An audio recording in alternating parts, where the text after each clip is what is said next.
for the map amendments. And OP's role is to provide an analysis to the Zoning Commission on the proposal in terms of consistency with the comprehensive plan, and also how suitable the proposed zones are for the area in question. And most of that analysis is in the set-down report that was filed with the Office of Zoning for the Zoning Commission. And also, as Commissioner Moore alluded to, because this has been set down by the Zoning Commission, the proposed RF4 zone is actually currently in effect until this case is decided, because it is the more restrictive zone. It's more restrictive than the RA2 zone.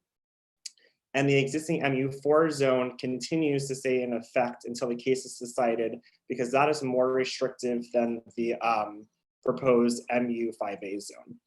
And sort of to give a overview and comparison between the R4 zone and the existing RA2 zone, there's several different zoning standards that are different. The first is that in the R4 zone, there's a front setback requirement. The R4 zone would require the front wall of a house to be similarly aligned with the front walls of its neighboring houses, whereas the RA2 zone does not have that requirement at all. And I'm sure many of you have probably noticed there's been recent construction where the front wall of recent buildings has gone significantly forward past existing front walls of row houses. Regarding height, the R4 zone allows houses to be 40 feet in height and limits the number of stories to 3. And this is typically 1 to 2 stories less than the existing RA2 zone. Regarding the rear yard requirement is 20 feet in the RF4, which is about 5 feet more than what's required in the RA2 zone. And then there's an additional requirement in the R4 zone that limits an addition of a house to not extend more than 10 feet past the farthest rear wall of either neighboring houses on either side of you. And then regarding how many units you can have on your property, the maximum number of apartments or units you can have on a property in the RF4 zone is limited to 3. And that's typically 1 to 2 units less than what the RA2 zone permits. The RA2 zone does not cap the number of dwelling units or apartments that are allowed on a property. It just has a sort of total floor area that's allowed.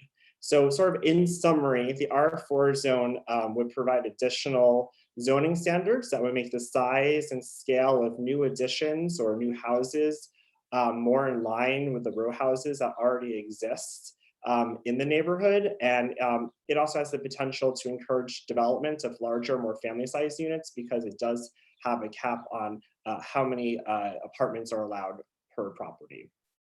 And now I would like to switch gears to the MU5A zone and give a little bit of a comparison between the MU5A zone and the MU4 zone. Basically in summary, the MU5A zone would provide for moderately larger residential buildings over that of the MU4 zone, typically 1 to 2 stories more.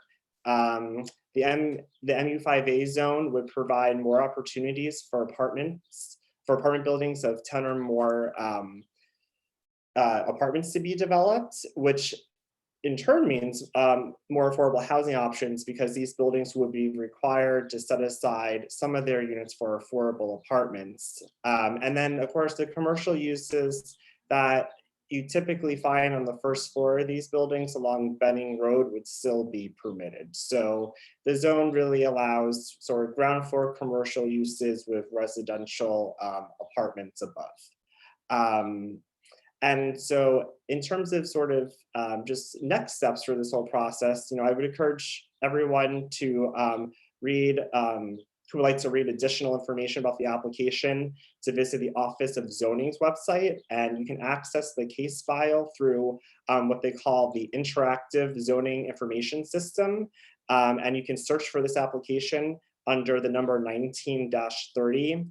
And in this case file is the ANC's application materials that they submitted for their petition, It includes the Office of Planning set-down report, and it also includes a PowerPoint that we provided to the Zoning Commission. And I think this sort of concludes how much I'll give on background. And thank you so much for your time. And I think we turn it over to the commissioner, and happy to answer any questions. Thank you. Sure. So I definitely want to remind people that there is a Q&A option. So if you go to the bottom of your screen, you'll see that there's a Q&A button there that you can select. You can also raise your hand at the bottom of the screen so that you can be recognized and ask a question verbally. We do have one written question from Aaron French for the Office of Planning. He says, perhaps OP can answer this, perhaps not. What is their take on DCRA enforcing the new zone during set down when developers submit amended plans that have not yet been permitted? Well, that probably would be a question for DCRA, but our understanding is that if plans have been submitted and accepted by DCRA, that they would be vested under the old RA2 zone, and those projects could proceed forward as they were, and that probably could include minor amendments to the plan, to the drawings. The exact extent, though, would be a question for the zoning administrator. From now on, if somebody wanted to submit a new building permit application, they would have to either have to conform to the new RF4 zone, or they would have to wait and see if the Zoning Commission ends up approving this map amendment. If the Zoning Commission does not approve the map amendment for some reason, then the existing RA2 zone would come back into effect. Yeah, and just— I'm not sure if that answers the question. Yeah, I don't see any other questions here. One of the things I wanted to kind of, get OP to share your perspective on from your report was this idea of, the limiting the number of units to encourage family size apartments or units within the RF4 zone. I'll let Jonathan add to this as well, because he wrote the report, which the commission really liked because it went into so much detail. But I think it gets down to the relationship between FAR, which is the square footage that you can build, and the number of units that you can build. As Jonathan mentioned, RA2 essentially has no limit on the number of units. So you can kind of do as many units as you want to put within the building. The number of units does tend to be limited just because height and other zoning restrictions limit the size of the building itself. And I think what we've seen in this neighborhood and in other neighborhoods that have kind of similar zoning is that we tend to see 4 to 5 units in a new building in RA2. In RF4, you'd be limited to 3 units, but you're still allowed some building volume. And what we often see, again, in other parts of the city, when people do a 3-unit building in a zone like this, the units tend to be relatively large, 2 to 3 bedroom units, which tends to be what is considered more family size, than studio apartments or 1-bedroom apartments. Jonathan, anything to add to that? I think, yeah, the only thing I think that I would add is because there is an FAR limitation of 1.8 in both the RA2 and the RF4 zones, 1.8 FAR seems to, in your community, seems to translate into developers being able to use the cellar, the first, second, and third floors for development. And under the RF4 zone, you are allowed to have 3 stories plus a cellar. So more or less the amount of floor area that you can have per property really wouldn't change. What would change is how many units you can have. So, because the R4 zone limits you to 3, if a developer wants to use all of the maximum permitted floor area, then by that very nature, the apartments will be larger. Well, thank you. And I think another hot topic that's come up around this issue is rear setbacks. And so I think this is a great opportunity to sort of explain how rear setbacks work and what's meant by sort of a 10-foot limit from the rear wall and how that works in reality. So right now, there's what we sort of call it the 10-foot rule, which exists in our R zones and our RF zones. It does not exist in zones higher. So starting with RA, it does not exist. So currently I'll use an example of an apartment house that was built on the corner of H Street and 21st Street. In that case, they were able to go 35 feet back. The rear wall of that new apartment building was able to go 35 feet past the rear wall of the row house next door and still provide its required 20-foot rear, in that case, there's a required 20-foot rear yard. What the R4 zone would do is that it would limit that rear wall to only extend past its neighboring rear wall 10 feet. So instead of going back 35 feet in the rear, it would only allow to, by right, it would only be allowed to go back 10 feet. Property owners can request relief to go back further, but under an RF zone, that would require then special exception relief at the Board of Zoning adjustment, and that would require additional analysis and both OP input and also ANC input and community input. Yeah. And then just a bit of a follow-up to that.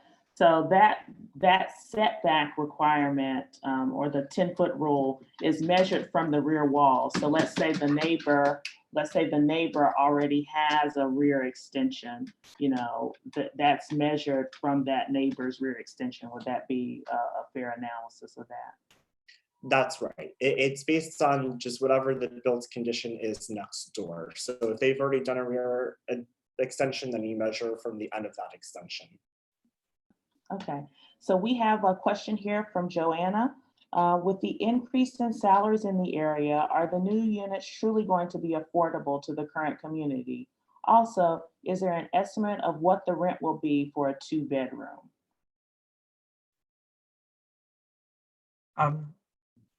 This is Joel again. I don't have an estimate for the actual rent. Most of the units in both, as part of any new development under the existing zoning or the proposed zoning, would likely be market rate, and that of course changes over time depending on what the market would bear.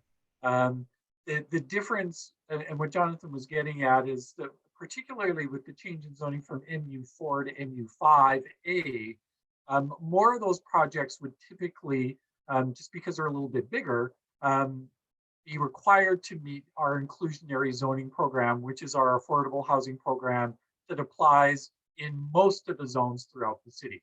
So it's not something specific to this zone. It applies pretty broadly.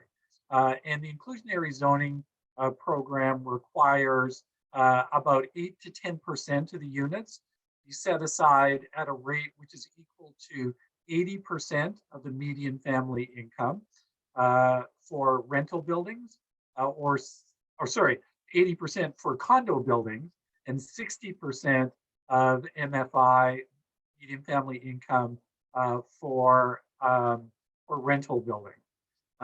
So it's not, the inclusionary zoning program isn't intended to fill that gap of really deeply affordable housing that the district also needs.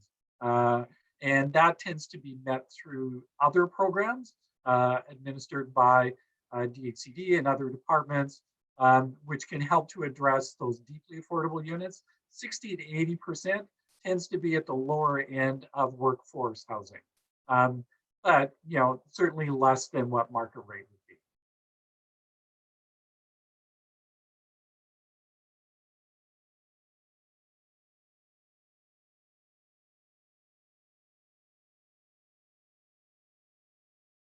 Sorry, I'm on mute.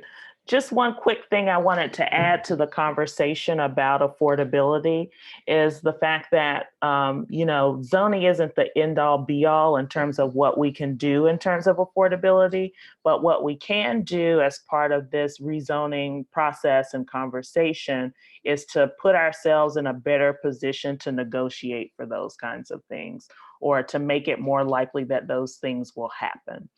So really part of the conversation we're having here is, what is, based on the built environment we're in right now, the best way to, set ourselves up for the likelihood of additional affordable units on Benning Road. And then the other part of that is in the RF zone to give ourselves a better ability to negotiate. So we've talked about sort of the zoning rules, but then those zoning rules interact with other policy priorities that the city has. So for instance, there's something called the Housing Production Trust Fund.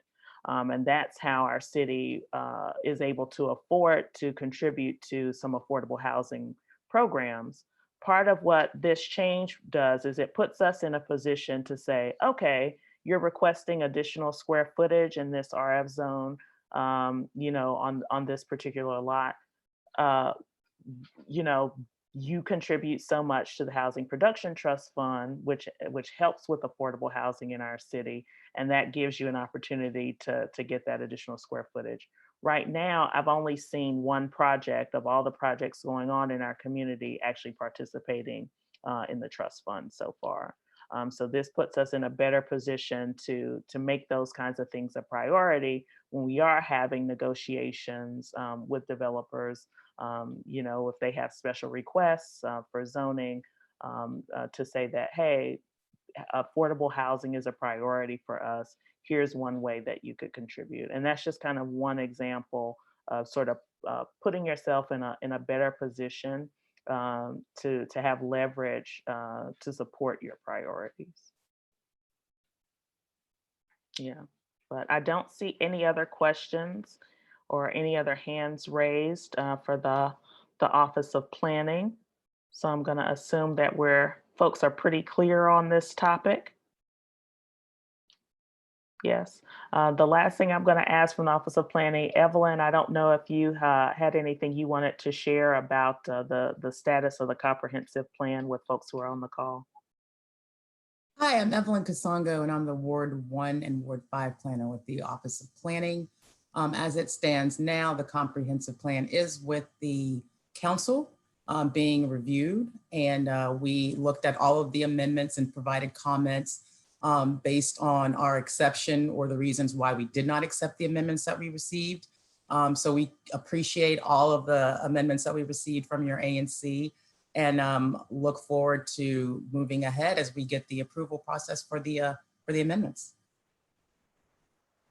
All right, thanks so much, Evelyn. I really appreciate it. And thanks so much to the Office of Planning for joining our Zoom call. We're trying out some new technologies here to make sure we stay connected with folks. So I appreciate you guys being flexible. Well, thank you so much for inviting us. It's nice to have a meeting, even if it is virtual. So. Yes, good to have you. Well, thanks so much. So we're going to actually have another conversation about development in our community. We've got some gentlemen on the line who are doing some development on Maryland Avenue and have a map amendment that they're going to put forward that's separate from the ANC map amendment. And so I'm going to switch them over to co-host status so that they can share their screen and we can take a look at the project that they're hoping to put together. All right, Jared and Sam. Hi. Thank you, Commissioner Moore. And to the SMD for allowing us to hop on and give you a quick overview of our project that we presented at the last ANC meeting and answer any questions that you may have about. Sam, would you mind sharing your screen with all the slides? I'd be happy to. First, I do want to make an apology. It's my birthday today, and my daughter is. I've driven her off the wall because I haven't been able to give her the love and attention she needs. But that said, I'm going to share my screen and we can get this taken care of right now. Can everyone see that? Yes, Okay, great. Let me just put on the slideshow. and happy birthday. Thank you so much. I think I was just trying to make the excuse that I look a little unkempt. I don't look very neat at the moment, but I apologize. So Jed, please take it away. Thank you. You just did. They heard you. I'm gonna put this on I mute. didn't hear them.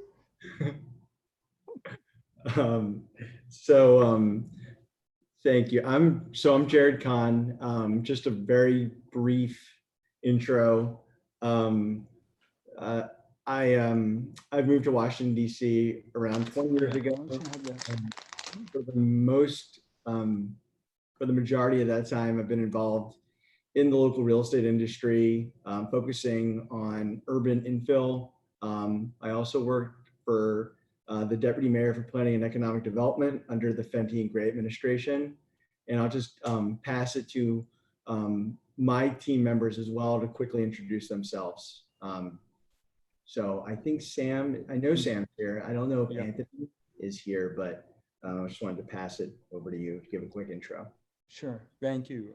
Just real quick, my name is Sam Swiller. I'm the Director of Real Estate Strategy for Gallaudet University, where I oversee all campus planning and real estate development activity for the university. I'm also going on my 12th year resident of Northeast DC, largely in Ward 5.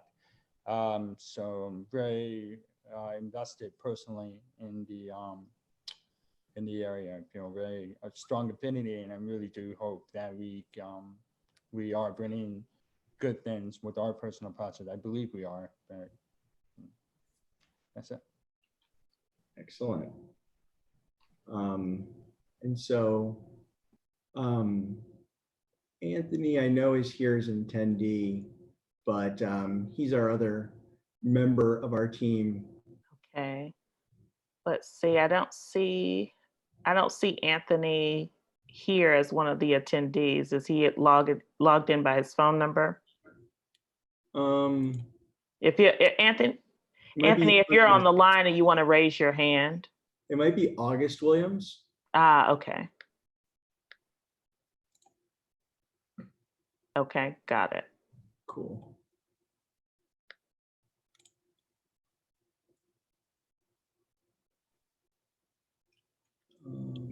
Okay, so he's Okay. Anthony, we can see you. Do you want to just say a few words about yourself? Oh, okay. My name is Anthony Williams. I thank you all for allowing us to present on today. I am a lifelong Washingtonian. I am also a contractor here in Washington, D.C. base. Done many projects in the D.C. metropolitan area. And we're excited about bringing some good things to Maryland Avenue. Thank you. Thanks, guys. So with that, I want to jump into it and basically, tell you a little bit about why we're here. Commissioner Moore touched on it, but we're pursuing a zoning map amendment for properties of ours located at 1801, 1805, and 1809 Maryland. So I'll just give you a little snapshot of currently, right now, well, let me back up. Our objectives for the zoning map amendment are to develop a project that's going to achieve a few important things. First, it's going to enhance the community. It's going to fulfill the mayor's goals of housing production, which are being stressed right now at the moment with everything going on. We want to meet those goals while being consistent with the comprehensive plan, with the future land use map. And last but not least, we want to fit into the surrounding neighborhood fabric. And so we've been having some outreach, first with the Development and Zoning Committee of the ANC. Then after we received favorable feedback, we presented at the last ANC meeting. and we're here this evening for our first SMD meeting. So now I'm going to jump into some more details about the project. Right now, currently, there are 3 6-unit apartment buildings on the site. All of the 18 units that are there are 1-bedroom dens. We acquired them that way. The buildings were built approximately some point in the 50s, very typical type of product that was delivered at the time. So there's no retail space. There's no off-street parking. There's only street parking. And it's a fairly central area though. And so I'm going to start to jump into that on the next slide. Sam, would you mind jumping to the next? So this slide just gives you an overview focused on transit and the proximity to other locations in the community. As you may know, we're directly next to an Aldi. So it's a very large commercial intensive site, zoned MU7. Like most of 1801 Maryland. I skipped over that, but 1801 Maryland is mainly MU7 with some RA2, and 1805 and 1809 are also zoned RA2. So going towards Starburst, you have an Aldi, and keep going, you have Heckinger Mall. It's about a 5 to 7 minute walk to Starburst, depending on how fast you walk. Directly outside of our project, we have a bus stop that has the X8. And if as you walk towards Starburst or Benning, you can catch the streetcar or other bus lines. One of the things that Commissioner Moore had raised to our attention that we started to look at more when we met over the summer was that many of the properties and the buildings in the immediate neighborhood are single use. They're either all commercial or they're all residential. And many of the commercial uses target commuter traffic and aren't really neighborhood serving whatsoever. Benning and Bladensburg are heavily trafficked streets, and oftentimes that's the case. So with our site, we were hoping to change that, be mixed use, given we would have that ability with MU7 zoning with some light commercial use on the ground floor to echo the direction of the MU5A portions map amendment and also the 1701H PUD that was approved and recently won its appeal. That was a PUD that's going to deliver 184 units with a 6 FAR, 90 feet in height, and it's going to have ground floor retail. So it will be the first mixed use development in quite some time in the neighborhood. The next slide, just to orient everyone with the street width and the scale of our project that we're proposing. So as you'll see here, from property to property across the street, it's about 130 feet. So Maryland Avenue is a grand avenue or a very wide street. It's wider than most in DC.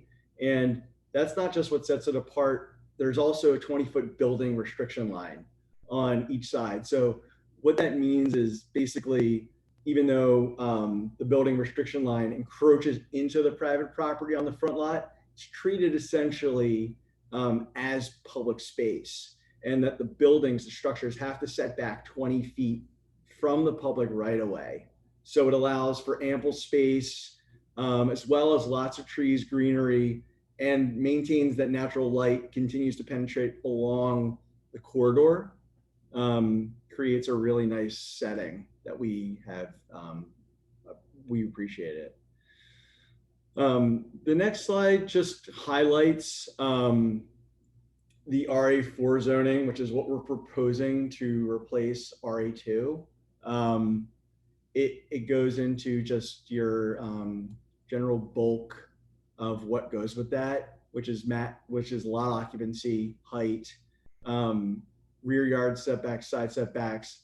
The FAR is 3.5, but the inclusionary zoning bonus, once you hit 10 units or above, gives you a 20% increase in density. So we get to 4.2 and provide inclusionary zoning units, which are at 60% AMI.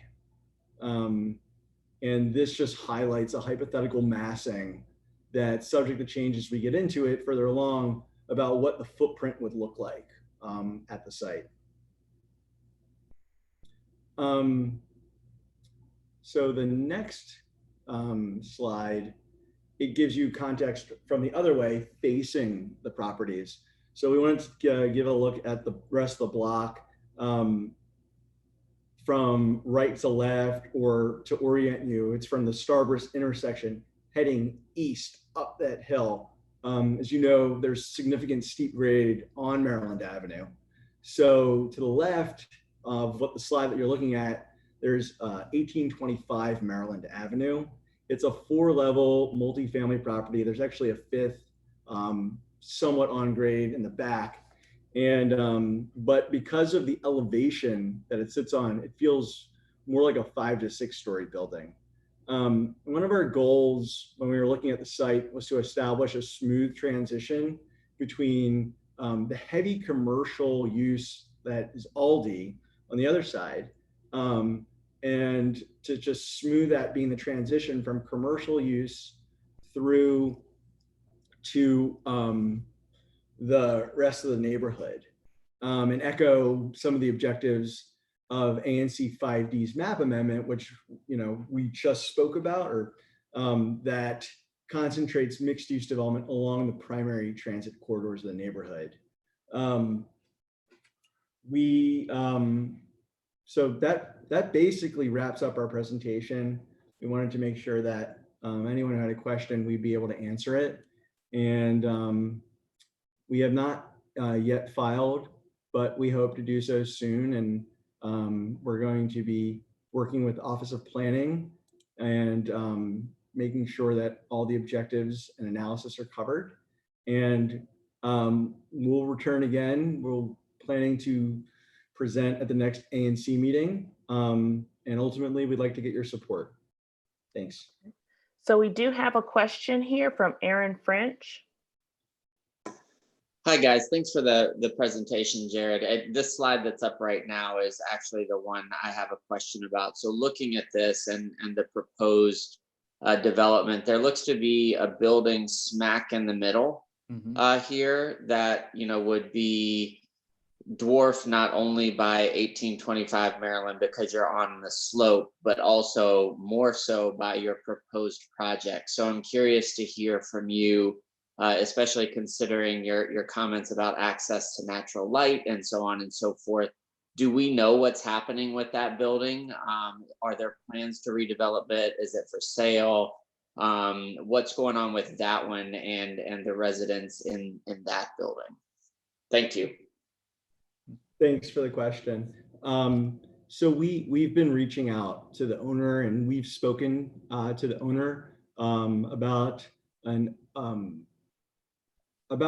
including them in our zoning map amendment application. We're continuing to work with them, but because that's a conversation that's still in progress, we didn't want to include that in the diagram. However, we continue to work in good faith with them, and we're confident and hopeful that the map amendment application will include them. We have not talked to any of their tenants, but our policy with our development is to have zero displacement. We know it's a priority that was actually touched on in the latest zoning rewrite. And so that is a policy that we're going to employ once we're ready to move forward. And this is something that we've discussed as well, But any sort of, feedback coming from the owner of the next property next door that you know, do you get a sense either way, whether it's sort of something that they're interested in or not? Yes, it's the, we've had discussions for quite some time, but prior discussions, we weren't in a position to move forward, but now we are. And so really it's been, we've had quick, brief discussions, but it's been ongoing. And it's just, we believe that it's going to happen ultimately, because whether we make a transaction or not, being a part of the map amendment process is a much lower threshold, and it's much easier to just participate. So it's something that's a top priority of ours, and that we hope to have continuing further progress on it as we move forward. The owner is very receptive to the idea. Okay, all right. Well, thank you for sharing. I appreciate that. Any other questions? I do see another question here. Christy and Kevin, right. With the 20-foot setback, what opportunities are there to widen the sidewalk in front of the project, including things like bike racks or a bus shelter or improved planters? Yeah, we're going to, that's a great question. It's something that is one of the things we're most excited about. We would love to explore opening up more green space for the just entire block, to be able to sort of widen the setting a bit and create a nice visual amenity, especially given that we're next to the bus stop and it's the entrance to that residential section, the transition. So we're going to be studying that, and hopefully we'll take full advantage. Yeah, I would just add that in preliminary discussions with architects, that it is an exciting challenge also because of the grade change. But the idea of trying to increase the amount of green space is one we like a lot, because we feel it adds value to the building, but also to the community. Okay. I don't see any other questions here. So thank you guys so much for your presentation. Really appreciate hearing from you guys. Just so that folks are aware, next steps here is that we'll probably hear a brief summary of where things stand for our next overall ANC meeting coming up in June. And then we're likely to take a vote on that meeting. So if you, have comments, questions, concerns, please try to use the next couple of weeks to reach out to us so that we can, hear those. It's always helpful to me to get feedback from the community whenever I'm making a decision like that. So, really appreciate hearing from folks. Yeah, right. We would welcome the opportunity to get any feedback and to answer any questions. Okay. So please do reach out. Okay, thank you. Much appreciated. Thank you. Sure. So the next item on our agenda is actually the report from MPD. Unfortunately, our representative from MPD logged off a bit early here, and so isn't available to give a report on the summer crime initiative. We did, reach out to MPD. We do always like to try to have them at meetings so that they can use this as an opportunity to interact with the community. But unfortunately, that didn't work out for this meeting. So I will go ahead and we'll be well ahead of time, and we'll skip ahead to just some, community updates from the commissioners. So I'm here as well as Commissioner Blacknell. And so I'll just go ahead and give my brief update first. Just so you all are aware, we're working on a lot of things behind the scenes to try to help respond to the pandemic in this community. Our community has been particularly hard hit in Ward 5 in terms of community spread and cases for COVID-19. We have issued our first grant for protective equipment production. So there will be face shields that go out to personnel, medical personnel, and other frontline workers in our community who are really trying to help us, meet the challenges that we're facing. And we've got a neighbor, Kevin Horgan, who is using 3D printers to help manufacture some of those items. So that's been one thing that we've been working on. And we're also working on trying to establish some additional locations for residents in need of food, of groceries, to be able to come to various locations throughout the neighborhood and that are safe, that are easily accessible, walking, biking, different modes of transportation, so that they can get the food that they need at this time. If you're seeing other needs, if you know neighbors who have a need, definitely please reach out and try to make sure that, we're meeting people where they are at this time. So we definitely want to hear your ideas. My inbox is always open. We have our official government email addresses. Mine is 5d05@anc.dc.gov. And then, Commissioner Blacknell can give her update and share her email address and contact information as well.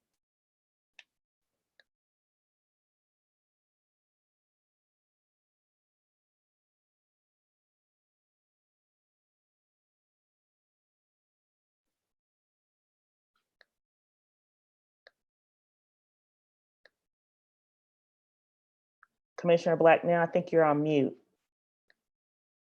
Okay, now can you hear me? Yeah. All right, good evening, everybody. My name is Bernice Blacknell. I'm the AC Commissioner for 5D04.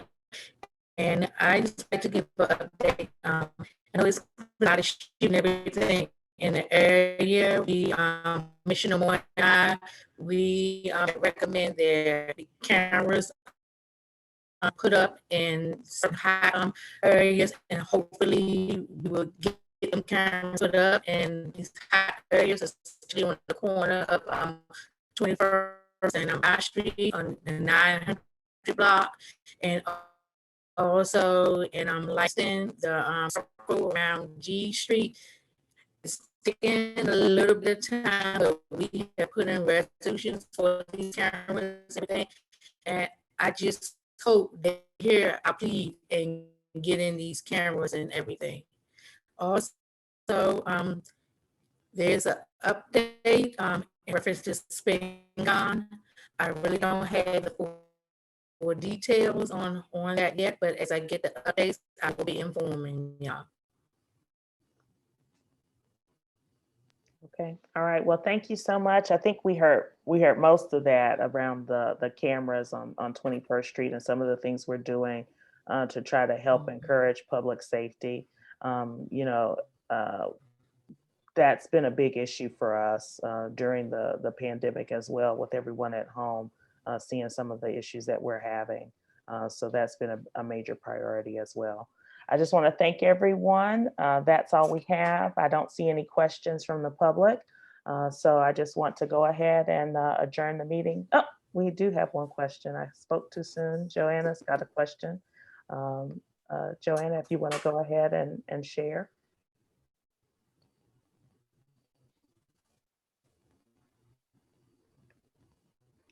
Joanna, if you want to go ahead and share.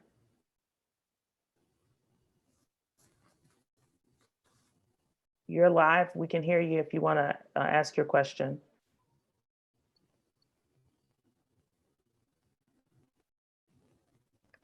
Okay, we're going to move on. Aaron French,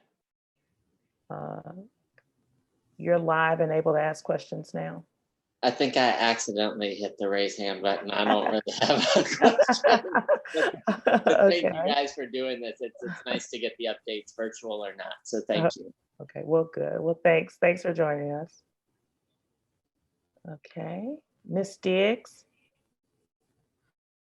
Hi, yes, good evening, everyone. I just wanted to say thank you to the commission for making all the efforts that they're making to keep us apprised of all the information that we needed during this pandemic. And I can say that myself and our Vice President, Aaron French, who is here with us tonight, we will be putting out another newsletter soon. There's actually been not a lot to say. You've been putting out pretty much all the information that's been needed to cover the community. But I did want to ask one question. I wasn't able to make the last ANC meeting. What did the police actually say about the crime increase that we've been having in our neighborhood? Thank you.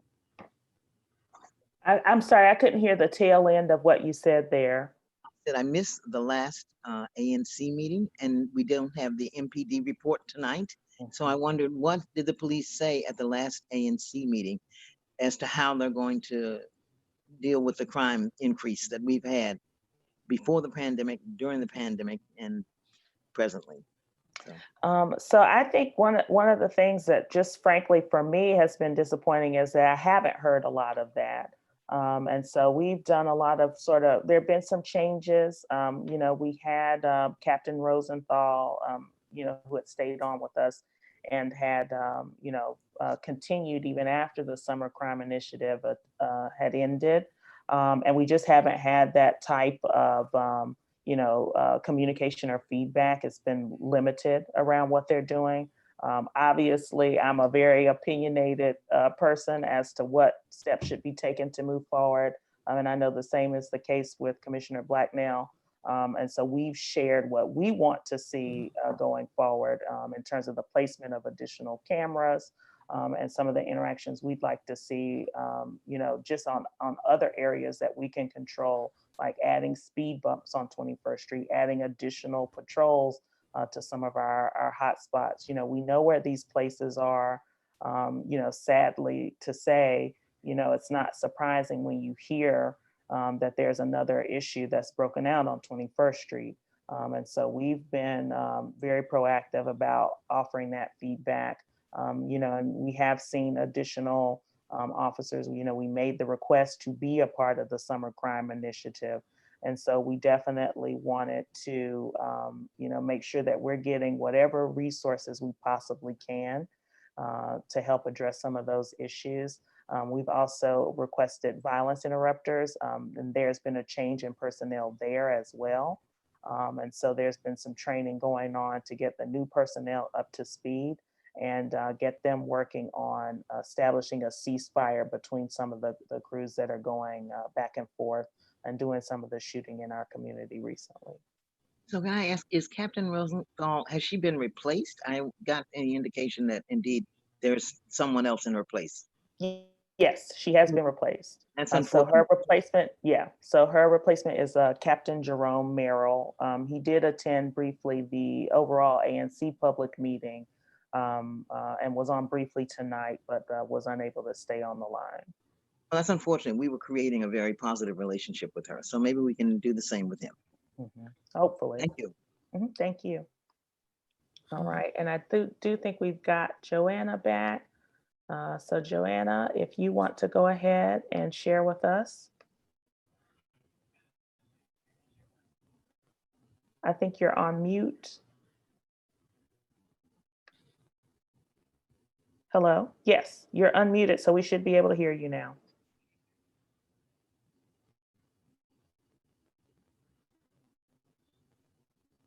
Okay, unfortunately, we can't hear you. So if you'd like to type your question very, very quickly before we adjourn, I can read it out from the Q&A section. Or if you want to save it and send it after the meeting, you can ask at that time as well. Okay, all right. Well, I think that's all we have from the public at this time. I want to thank everyone so much for attending. And hopefully we'll find some ways to continue to do engagements like this, even as we social distance. All right, thanks so much, everyone. Meeting adjourned.